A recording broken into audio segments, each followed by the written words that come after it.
உதயநிதியினுடைய பிறந்தநாள் விழா மேடையில போய் பேசுறீங்க. ஆமா ஒரு பேசுறேன். திராவிட இயக்க பேச்சாளரா நீங்க திராவிட இயக்கத்தை பத்தி பேசலாம். எதுக்கு ஒரு பிறந்தநாள் விழா மேடையில போய் பேசுறீங்க?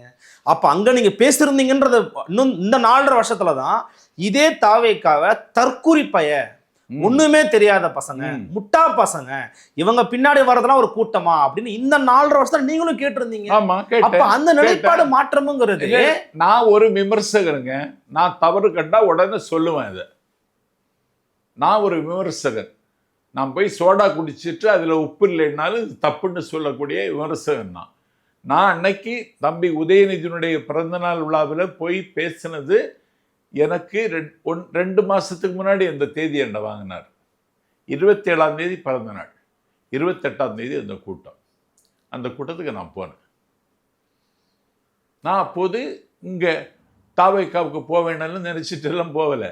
ஆனா அப்ப நீங்க ஓரளவு ஆதரவு நிலைப்பாட்டில் இருந்தீங்களே. அந்த மேடையிலேயே திரு இயக்குனர் கருப்பழனியப்பன் பேசுறாரு, என்ன கொச்சப்படுத்துறாரு, என்ன அவமானப்படுத்துகிறார், என் உயரத்தை புரியாமல் அவர் பேசுகிறார். நான் அதை தாங்கிட்டு அந்த மேடையில் இருந்தேன். அந்த மேடையில் நான் பேசுறேன். அடுத்த நாள் 29ஆம் தேதி ஆலந்தூர்ல தேதி கொடுத்திருந்தேன். கூட்டத்தை ரத்து பண்ணிட்டாங்க. இதயத்தை வாயு வழியாக பிளந்து காட்டினாலும் அவர்கள் என்னை நம்ப தயாரில்லை. கூட்டத்தை ரத்து பண்ணட்டும், இல்ல பேச்சுக்கு வாய்ப்பு இல்லாம போட்டும், கொள்கைக்காக நான் நிக்கிறேங்க, நீங்க நிக்கணுமா இல்லையா? நான் கொள்கைக்காக பிறந்தவங்க, நான் கோட்பாட்டுக்காக பிறந்தவங்க, தத்துவத்துக்காக நிக்கிறேங்க, நீங்க நிக்கணுமே. இப்பவும் கொள்கைக்காக தான் நிக்கிறேன். என்ன கொள்கை இருக்கு? தத்துவத்துக்காக தான் நிக்கிறேன். என்ன தத்துவம் இருக்கு? பிறப்பக்கம் இல்லாதவருக்குமே தத்துவம் தாங்க. என்ன கொள்கைன்னு கேக்குறீங்க? தாவேக்காவுக்கு சமத்துவ சமுதாயத்தை சாதிக்கணும்னு தாகம் இருக்கு.